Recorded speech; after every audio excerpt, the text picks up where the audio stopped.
여러분 사랑합니다. 우리 옆에 분에게 이렇게 축복해 주시죠. 예수께서 함께 하시니 다 잘 될 겁니다. 예. 예, 예. 우리 이쪽에 인사했으면 반대편에 있는 분에게도 똑같이 시작.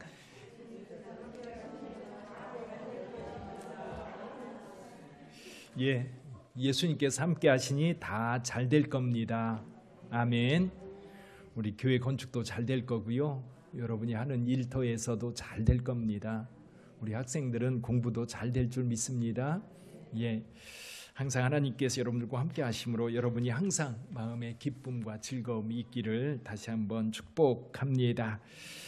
우리나라를 대표하는 목사님 꼽는다면 몇 분의 목사님들을 꼽을 수 있겠지요. 설교의 대가로 활동하시던 목사님이 한 분 계신데 이동원 목사님입니다. 이분의 간증을 들을 기회가 있었습니다. 그중에 그가 어떻게 예수님을 믿게 되었고 어떻게 목사가 되었는지 그 간증 내용 잠깐 살펴보지요. 이분이 초등학교 다닐 때에, 옛날 국민학교죠. 국민학교 다닐 때에 아버님이 사업에 실패를 하면서 정말 어려운 삶을 살았다고 그래요. 정말 힘들고 어려운 상황 속에서도 그래도 공부를 잘해서 중학교 때부터 초등학교 학생들 과외를 하면서 살았다고 해요. 그걸 가지고 사실 가족이 살 정도로 그렇게 힘들었다고 합니다. 이제 고등학교를 들어갔는데 고등학교는 이 경복고등학교를 들어간 거예요. 그 옛날에. 그러니까 정말 수재들만 들어가는 학교였지요. 그러면서도 입주 과외라는 게 있습니다. 그 집에서 살면서 이제 아이를 가르치는. 근데 그곳에서 아이를 가르칠 때에 그 아이의 할아버지가 늘 감시를 했다고 그래요. 아이를 가르치는지 그 시간에 자기 공부를 하는지. 그래서 아이를 가르칠 때는 자기 공부를 할 수가 없었대요. 그래서 아이를 가르치고 밤늦게 집에 돌아와서 짬짬이 자기 공부를 했던 거예요. 그러니까 대학을 들어갈 때는 이제 공부가 제대로 안 된 거지요. 결국 이제 S대 법대를 지원했는데 떨어진 겁니다. 떨어져서 이제 재수를 해야 되는데 이제 재수를 하는 과정에 예수를 만난 겁니다. 만나게 된 계기가 이런 거였다고 그래요. 원래 집이 수건이었는데 그때 재수를 할 때 어느 곳에서 영어를 가르치면서 영어 성경 공부한다는 소문을 들은 거예요. 그래서 영어 공부하고 싶은 마음에 거기를 찾아간 겁니다. 근데 나중에 알고 보니까 수원침례교회 김정환 목사님 계시죠? 그 교회에서 운영하는 모임이었던 겁니다. 거기에 이제 김정환 목사님 미국에서 공부하시고 돌아오셔서 이제 교회를 섬길 때에 이제 외국인 선교사님들이 같이 사역을 했던 거예요. 그분들이 이제 청년들을 모아놓고 영어를 가르쳤던 겁니다. 자기는 예수 믿는다는 것도 교회 다닌다는 것도 전혀 생각 없고 다만 이제 영어를 배우고자 하는 욕심 때문에 거기를 다니게 되었던 거죠. 그런데 이 선교사님이 매번 어떤 숙제를 해주느냐면 성경 암송, 영어로 암송해 오도록 늘 시키는 거예요. 그래서 자기는 뜻도 모르고 그냥 영어로 암송해 왔다고 합니다. 근데 몇 달이 지났는데 선교사님 한 분이 이제 자기를 어여삐 봤는지 책을 한 권 선물해 줬다고 그래요. 책이 뭐였냐면 철로역정이었던 거예요. 영어로 된 철로역정을 선물해 줬는데 그 책을 읽으려고 손에 들었는데 단어랑 이 내용이 너무 어려운 거예요. 왜냐하면 영어 구어체로 쓰여진 걸 그냥 갖다 준 거예요. 그러니까 자기 나름대로 영어를 좀 한다고 생각을 했는데 정말 어려워서 영어 사전을 옆에 놓고 찾아가면서 읽지 않으면 안 되는 거예요. 너무 힘들어서 던져놨대요. 그러다가 가만히 생각해 보니까 이거 하나도 못 읽으면 내가 어떻게 공부를 하고 어떻게 살아갈 수 있나 그 생각이 들어서 다시 집어들었답니다. 근데 그 책 한 권을 읽는데 4개월 반이 걸렸대요. 그렇게 힘들었답니다. 그러면서 그 책을 읽으면서 아, 기독교가 이런 거구나. 크리스천의 삶이 이런 거구나. 그렇게 많은 것을 알 수 있는 기회가 되었지요. 근데 그가 믿음으로 들어가게 된 결정적 계기는 율법이냐 은혜냐라고 하는 조그만 책이 있습니다. 그걸 영문으로 읽으면서 갈라디아서 2장 21절 말씀을 읽으면서 예수님을, 십자가를 다시 발견한 거예요. 내용 이런 겁니다. 내가 하나님의 은혜를 패하지 아니하노니 만일 의롭게 되는 것이 율법으로 말미암으면 그리스도께서 헛되이 죽으셨느니라. 우리에게 유명한 구절은 바로 그 전절이죠. 그 갈라디아서 2장 20절이 유명한데, 자기는 이 절을 그 율법이냐 은혜냐라고 하는 책에서 설명해 놓은 것이 있었던 거예요. 나름대로 자기도 율법에 대해서는 어느 정도 좀 이해를 하고 있었다고 합니다. 율법을 지켜서 구원을 받을 수 있다면 예수님께서 이 땅에 오실 필요도 없고 십자가에서 죽을 필요도 없다는 내용이 바로 이 내용이거든요. 근데 이 책을 읽으면서 자기를 돌아보니까 자신은 하나님이 하라는 것은 아무것도 안 했고 하지 말라고 한 것은 다 했더라는 거예요. 이미 율법이라고 하는 것을 알고 보니까 나는 율법대로 전혀 안 사는 거예요. 율법에 하지 말라는 것은 다 했고 율법에 하라는 것은 하나도 안 했고, 그러다 보니까 이 율법으로 나는 이미 구원받을 수 없는 거예요. 이미 의롭게 될 수 없는 거예요. 그래서 이미 율법은 다 자신의 삶 속에서 깨뜨려졌고 지킬 수 없다는 사실을 발견한 겁니다. 그래서 하나님께서 하나님의 아들 예수님을 보내주셨고 그를 십자가에 달려게 했는데, 그 십자가에서 이미 내가 율법으로 범한 모든 죄, 모든 저주, 모든 심판을 다 담당하셨다는 사실이 깨달아지더라는 거예요. 그 순간 마음이 뜨거워지면서 삶이 완전히 달라진 거예요. 그 다음부터는 오직 성경만 읽고 싶고 다른 거 공부하고 싶은 생각이 다 사라져버린 거예요. 다 사라져버린 거예요. 그리고 오직 성경 공부하고 싶고, 그래서 결국 신학대학에 들어가서 목회자의 길을 걷게 되었다고 합니다. 저는 이 이야기를 들으면서 이분이 그때 보화를 발견했구나. 밭에 감추인 보화를 발견한 거예요. 발견하니까요, 삶이 달라지는 거예요. 아마 여러분들도 마찬가지일 겁니다. 어때요? 여러분들은 그 보화를 발견하셨습니까? 아멘.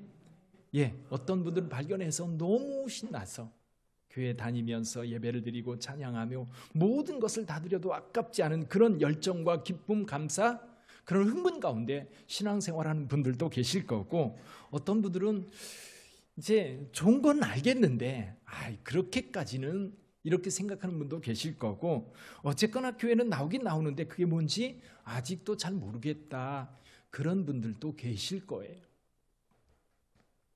그러나 분명한 것은 오늘 본문의 말씀을 통해서 예수께서 하신 말씀에 귀를 기울여 보시기를 바랍니다. 천국은 이와 같다 그랬어요. 천국은 오늘 비유 두 가지를 말씀드립니다. 근데 이 두 가지 비유는요, 쌍둥이 비유라고 그래요. 약간 뉘앙스 차이가 있긴 하지만 같은 내용을 이야기하고 있거든요. 자, 첫째는 천국은 마치 밭에 감추인 보화와 같다.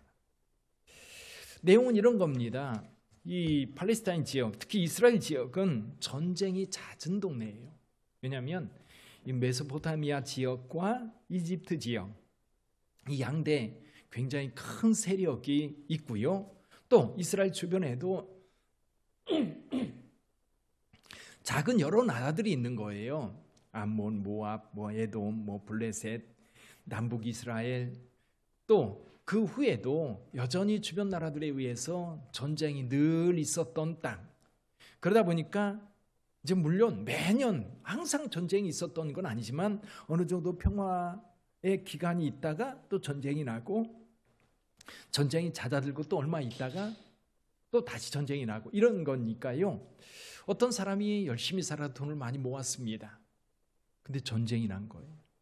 피난을 가야 되는데 그걸 다 들고 가다가 빼앗길 수도 있고 잊어버릴 수도 있기 때문에 이제 다시 돌아올 걸 기대하고 묻어둔 거예요. 그리고 언젠가 다시 돌아와서 이것으로 내 삶을 이어가리라. 근데 불행하게도 죽었는지 아니면 어떤 일 때문에 다시 돌아오지 못했습니다. 밭에 감추인 보화는 그대로 잊혀진 거예요. 여기 농부는 이제 소장농인 것 같아요. 자기 밭이 아닌 남의 주인 밭을 갈고 있는데 갈다가 우연히 이 보물을 발견한 겁니다. 오래도록 숨겨져 있었어요. 근데 우연히 발견한 거예요. 정말 우연히 밭을 갈다가 발견했는데 열어보니까 이건 정말 눈이 휘둥그레진 거예요. 이것을 소유하지 않으면 안 되는 거예요. 발견한 사람은요, 그거 소유해야 돼요. 그래서 다시 묻어두고 집에 돌아와서 세간살이 다 정리합니다. 다 정리해도 그 밭 하나 살 만한 돈이 안 되는 거예요. 돈을 빌려서라도 돈을 모아서 결국 그 밭을 삽니다. 여기 그 밭을 샀다라고 되어 있는데 그 밭을 사는 것은 동시에 그 바다 안에 감추어진 보물도 사게 된 줄 믿습니다. 샀어요. 또 한 가지 비유는 진주를 구하러 다니는 장사꾼의 비유입니다. 자, 이 사람은 값진 진주를 찾아다녀요. 근데 이 진주는 당시에 어디서 났느냐면 홍해에서 났다고 그래요. 주로 홍해 바다에 그 산호초가 많이 나는데 진주는 주로 그 홍해 바다에서 났는데 진주는 그때에도 정말 값진 것이었던 거예요. 그래서 취미가 뭐예요? 돈이 생기면 다 진주를 사서 모았는데 어느 날 여기 말씀대로 극히 값진 진주, 정말 현할 수 없는 값진 진주를 하나 딱 보고 나서 눈이 휘둥그레진 거예요. 이것을 소유하지 않으면 안 되는 거예요. 그래서 지금까지 애지중지했던 모든 진주를 다 팔아서 이 진주 하나를 샀다는 겁니다. 그래요, 여러분, 저와 여러분들의 삶에도 이 진주처럼 값진 것들이 많이 있을 거예요. 지금도 여러분들이 뭔가를 소유하고 있는데, 야, 내가 이걸 가지고 있다는 것이 얼마나 기쁘고 얼마나 행복한지. 근데요, 정말 값진 것을 만나면 그건 상대적인 거예요. 별거 아닌 걸로 금방 바뀝니다. 이 진주를 구하는 장사는 그랬던 거예요. 너무나 값진 진주를 하나 발견하고 나니까 지금까지 내가 그렇게 애지중지하고 좋아했던 그 모든 것이 별거 아닌 거예요. 그래서요, 다 팔아서 이 값진 진주 하나를 샀다는 거예요. 자, 이 비유를 통해서 우리가 몇 가지 생각해 볼 수 있는 것이 있어요. 하나는요, 천국은 발견되어야 한다는 겁니다. 우리 눈에 띄어야 되는 거예요. 우리 눈에 발견되기 전까지는 이 진주나 보물은 아무것도 아니에요. 천국은 발견되기까지 그것은 우리에게 전혀 의미 없는 것이 되는 거예요. 많은 사람들이 오고 갑니다. 예수를 만났던 사람들도 생각해 봐요. 예수를 만났는데 예수께서 하나님의 아들 그리스도라는 사실을 발견한 사람들은 예수께 올인합니다. 그런데요, 예수님을 만났던 그 수많은 사람들, 그냥 스쳐 지나가기만 한 사람도 무수히 많고 오히려 적극적으로 예수님을 대적해서 조롱도 하고 십자가에 못 박기도 한 그런 사람들도 있었어요. 자, 분명히 예수는 보물이었어요. 분명히 예수는 우리 인생을 바꾸는 값진 것이었는데 어떤 사람은 발견해서 인생이 달라지는 반면에 어떤 사람은 그냥 무시하고 지나갔던 거예요. 오늘날도 마찬가지입니다. 저와 여러분들이 예수를 믿고 여기 앉아 있지만 예수께서 정말 우리 인생의 값진 진주라는 사실을 발견한 사람이라면 인생이 달라질 거예요. 그렇죠? 인생이 바뀔 거예요. 그래서 여러분, 천국은요, 발견해야 됩니다. 발견하기 전까지는 아무것도 아닌 거예요. 예수님의 제자들을 생각해 볼까요? 여러분, 베드로, 야고보, 요한, 안드레 동업하면서 갈릴리에서 고기를 잡아다가 예루살렘에 납품하는 그런 사람들이었어요. 어느 날 아침에 밤새도록 고기를 잡았지만 한 마리도 못 잡았어요. 허탕친 겁니다. 인생이 그럴 때가 많지요. 나는 열심히 그물을 내렸는데 아무것도 잡지 못하는 그런 상황들, 절망적입니다. 근데 아침에 한 사람이 다가오는데 몇몇 사람들과 함께 다가옵니다. 그리고 그 사람들에게 가르치는데 마침 베드로가 그물을 깃고 있는데 그 배에 올라서 사람들에게 가르칩니다. 베드로는 여전히 앉아서 그물을 손질하고 있었는데 그 말씀이 자꾸만 귀에 들어오는 거예요. 그냥 무시하고 싶지만 자꾸만 귀에 들어오는 거예요. 그러더니 이분이 그렇게 얘기합니다. 깊은 데로 가서 그물을 내려보시오. 베드로는 대답했지요. 예, 지난밤 밤새도록 그물을 내었지만 한 마리도 잡지 못했습니다. 그러나 말씀을 의지하여 내가 그물을 내려보겠습니다. 그리고 배를 몰고 이 깊은 바다에 가서 그물을 내렸는데, 여러분, 그물을 내려서 거둘 때에 이 그물이 찢어지도록 고기가 잡힌 거예요. 횡재한 겁니다. 그물이 찢어지도록 잡혔다는 얘기는 이 어부에게 있어서는 최고잖아요. 그보다 더 큰 일이 어디 있어요. 그런데요, 나와서 베드로는 그물에 고기를 보지 않았어요. 이 고기를 잡을 수 있는 그물을 보지 않았어요. 나에게 이런 좋은 배가 있었구나라고 생각하지 않았어요. 예수 앞에 무릎 꿇고 말합니다. 주여, 나를 떠나소서, 나는 죄인이로소이다. 그때 예수께서 말씀하셨지요. 나를 따르라. 내가 너로 사람 낚는 어부가 되게 하겠다. 베드로는요, 그 다음에 보면 그물, 고기, 배, 가족까지 다 버리고 예수님을 쫓아요. 베드로는 발견했던 겁니다. 그게 뭔지 발견했던 거예요. 사랑하는 성도 여러분, 여러분들은 그 보물과 마주 대해 보셨습니까? 근데요, 그 보물이 멀리 있지 않아요. 가까이 있어요. 밭에 감추인 보아, 늘 밭을 갈았어요. 해마다 사람들이, 농부들이 거기에서 밭을 갈고 씨를 뿌리고 곡식을 거두어 드렸어요. 멀리 있는 게 아니에요. 거기서 찾았어요. 거기서 발견했어요. 그래서 성경에서 그 선지자들은 그런 얘기합니다. 하나님의 말씀을 받기 위해서 저 천국에 올라갈 것도 아니고 저 지옥에 내려갈 것도 아니라는 거예요. 우리 가까이 있다는 거죠. 가끔 저는 그런 생각을 해요. 여기저기 십자가가 달려 있습니다. 우리나라 복받은 나라예요. 정말 복받은 나라예요. 어딜 가든지 십자가가 있어요. 어딜 가든지 교회가 있어요. 저는 그래서 이 말씀을 준비해서 이런 생각이 들더라고요. 십자가를 세워놓고 하나님이 말씀하시고 여기에 보물이 있다. 그렇죠? 우리 초등학교 때 소풍 가서 그 보물을 숨겨놓잖아요. 근데 애들이 못 찾으면 선생님이 어떻게 해요? 야, 거기도 가봐. 거기 뭔가 있어. 가르쳐줘요. 가르쳐줘도 못 찾는 친구들이 있어요, 없어요? 있어요. 아마 그중에 여기 몇 분 계실지 모르겠어요. 한 번도 못 찾았다고 말하는 분들. 근데 저는 십자가를 볼 때마다 그런 생각이 들어요. 하나님께서 이 세상 모든 사람들에게 여기에 보물이 있다 표시해 놓은 것 같아요. 아멘. 표시해 놓은 거예요. 여기에 보물이 있다고. 근데 사람들은 외면하거든요. 가봐야 별거 아니라고. 근데 그 보물을, 그 십자가에 숨겨진 보물을 발견하는 사람들은 인생이 달라지는 거예요. 자, 밭에 감추인 보화는요, 우연히 발견됐어요. 근데 진주를 구하는 장사의 비유에서는요, 좀 다른 측면에서 이야기하고 있습니다. 적극적으로 찾는 거예요. 여러분, 기왕에 예수를 믿기로 했다면, 기왕에 교회를 다닌다면 찾으세요. 발견하세요. 아, 저게 그건가? 그렇게 어렴풋하게 보지 마시고 진짜 보물이 뭔지, 진짜 보화가 뭔지 여러분 눈을 열어 찾아야 돼요. 그래서 예수님께서도 말씀하셔요. 어떻게 말씀하셔요? 구하라 그리하면 너희에게 주실 것이요, 찾으라 그리하면 찾아낼 것이요, 문을 두드리라 그리하면 열릴 것이니. 찾는 자, 구하는 자마다 받을 것이요, 찾는 이는 찾아낼 것이요, 두드리는 자에게 열릴 것이라 말씀하셨어요. 사랑하는 성도 여러분, 찾는 자가 찾습니다. 찾지 않으면 못 찾아요. 그래요. 찾지 않는 자가 어떻게 찾을 수 있어요?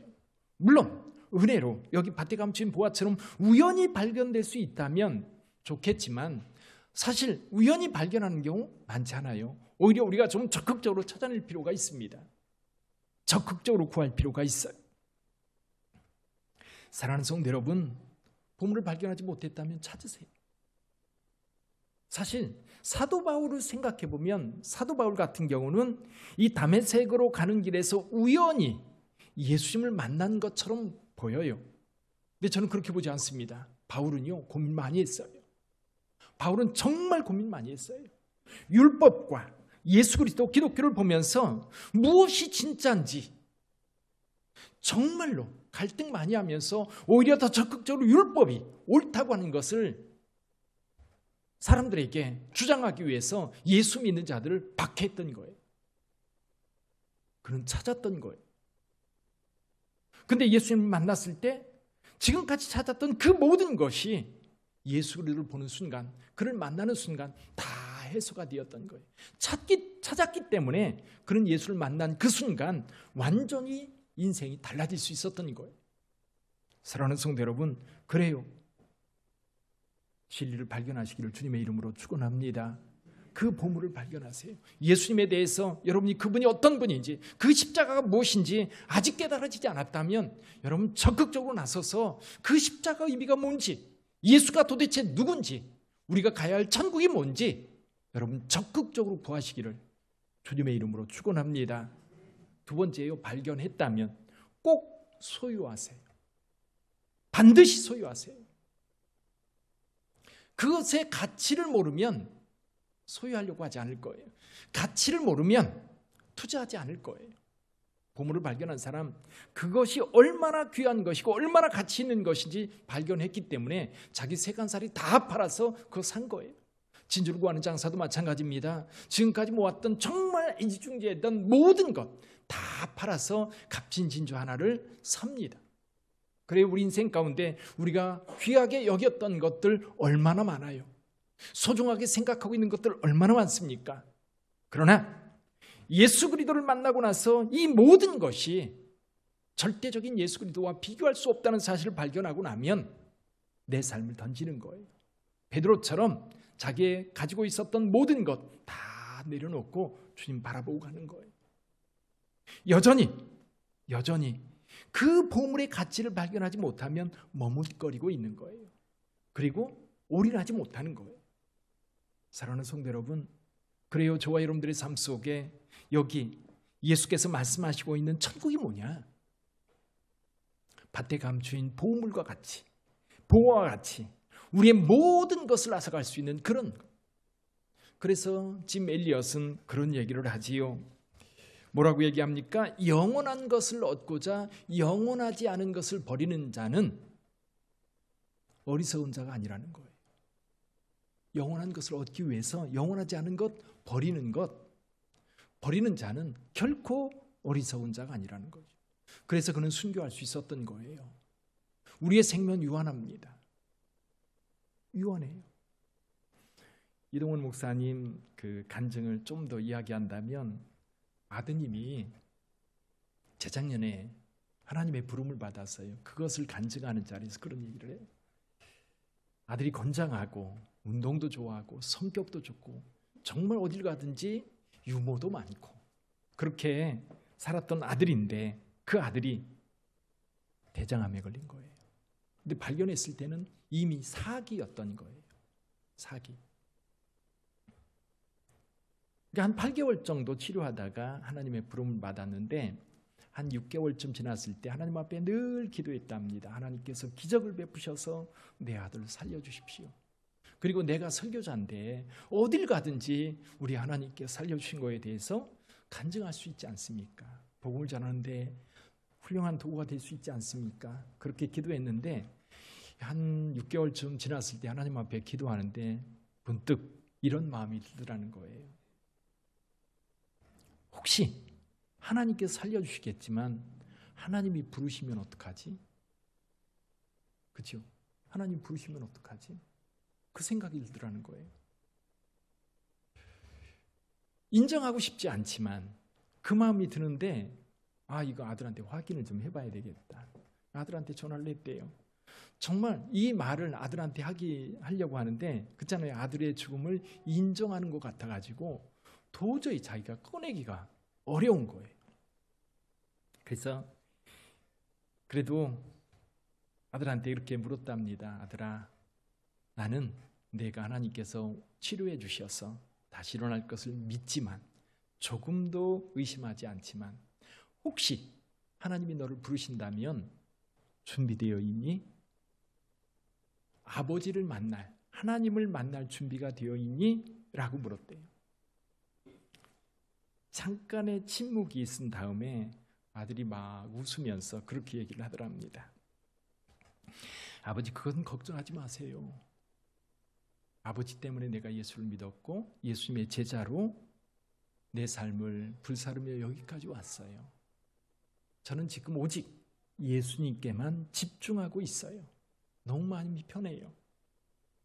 너무 안심이 되더라는 거예요. 너무 안심이 되더라는 거예요.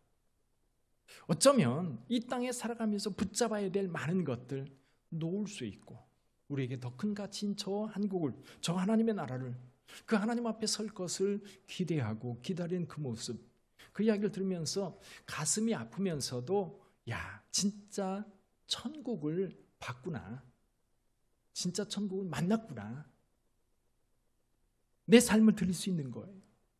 내 삶을. 그래요. 천국은 그래요. 우리가 교회를 다니면서 우리는 주님 앞에 헌신도 하고 섬기기도 합니다.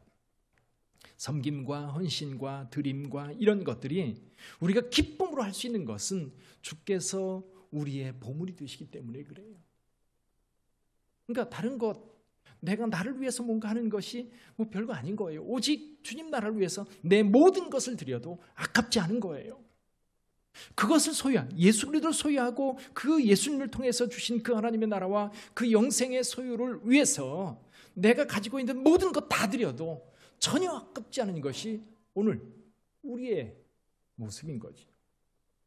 그래서 여러분, 헌신이 어려운 것은 그걸 발견하지 못한 거예요. 하나님 앞에 드림이 아깝게 느껴지는 것은 뭐냐면 그 은혜가 뭔지 아직 깊이 있게 깨닫지 못한 거예요. 여러분, 기왕의 신앙생활하는 것, 그 보물, 그것을 소유하고 그것을 통해서 기쁨과 감사함과 그 은혜들을 풍성하게 누릴 수 있는 저와 여러분들이 되기를 주님의 이름으로 축원합니다. 기도하겠습니다.